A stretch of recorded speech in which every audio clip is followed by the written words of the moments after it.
Greetings. I hope you're doing well. This talk, Yoga Seeing, is one of my favorite talks, included in this series of Guruji's favorite talks. I hope you enjoy them all. I love them. I think they're really important and helpful and quite varied, quite fascinating to me. I hope they're fascinating to you, of course. So, yogis see in a particular way. And if you want to be a yogi and enjoy the benefits of yoga, you'll learn to see this way too.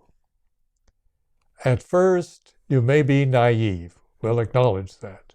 And see everything just because you're feeling so wonderful, you might not be able to discern as acutely as you will need to.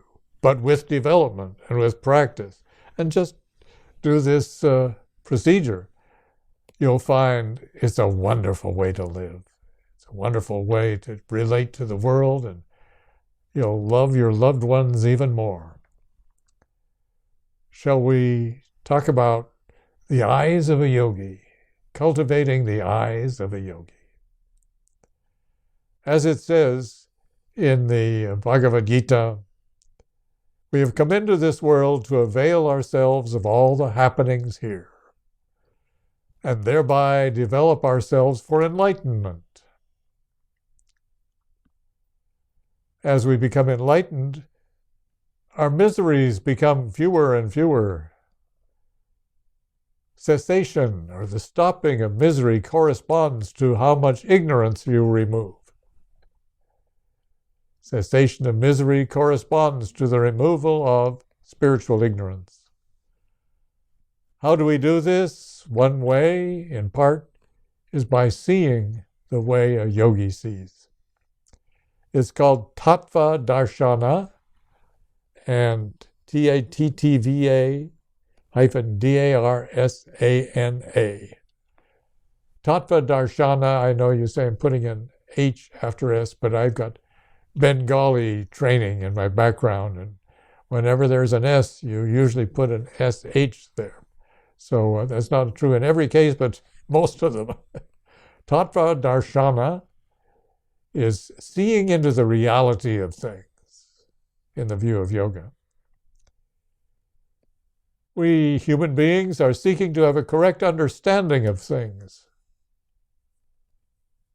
And to the extent that our understanding of things is accurate or perfect, we adjust to this deeper understanding and we have a better life because we see and know at a higher level. Yoga seeing lights the way on the path.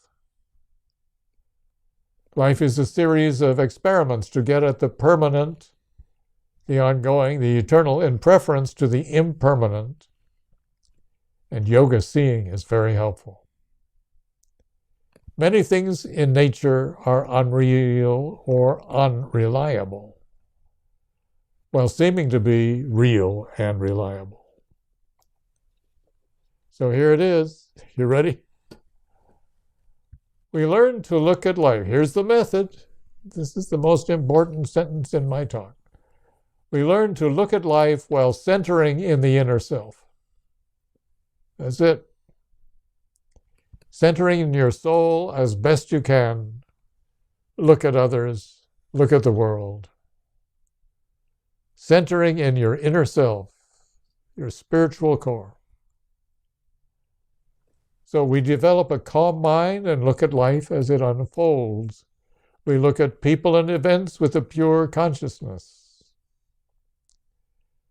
Our mind does not waver when we're fixed in the self, in the soul. We are all calmness. Remaining unruffled by the evanescent events that come and go, that disappear. Remaining unruffled by the changeable events in our life reveals the clarity of our understanding. We become a person of steady wisdom and fit for immortality when we have this way of seeing. With calm awareness, we look around and distinguish What changes, what comes and goes. We distinguish the eternal from what falls and fades away. We're striving to make that distinction and be aware of it as we look at life, as we look at others. What seems to be real now is only a modification of the elements. We calmly discern between what changes or passes away. We distinguish that from what doesn't change or pass away. We calmly discern between what changes or passes away from what doesn't change or pass away. So we look at our bodies, and they come and go. Homes, possessions, cities, and recognize they change and pass away. We just know it's true. We bear that in mind when we're seeing. Pleasure and pain come and go. Wealth comes and goes. Unfortunately, the people in our life come and go too, as do you and I. We come and go. Hopefully we have long, fulfilling lives, but we come and go too. The world changes every day, especially these days. Do you know of anything in the universe that isn't changing or coming and going? Like Buddhists, yogis look out at the world calmly and behold impermanence, often calling it unreal or unlasting. Yoga seeing is this calmness and centering, which recognizes that everything in the phenomenal universe is impermanent, modifying, changing, coming and going. So let's just take a moment to do this. Sensing your soul and being aware of it as best you can, centering in the heart chakra or the third eye or crown of the head. Those are the easiest places.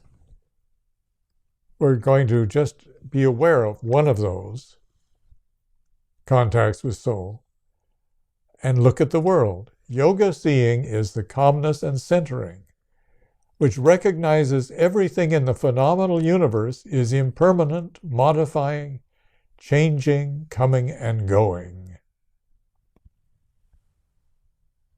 Sensing the soul. You can close your eyes, sense your soul as best you can. It's the place you go when you meditate. And open your eyes and gaze at the world, sensing permanent and impermanent, changing or unchanging.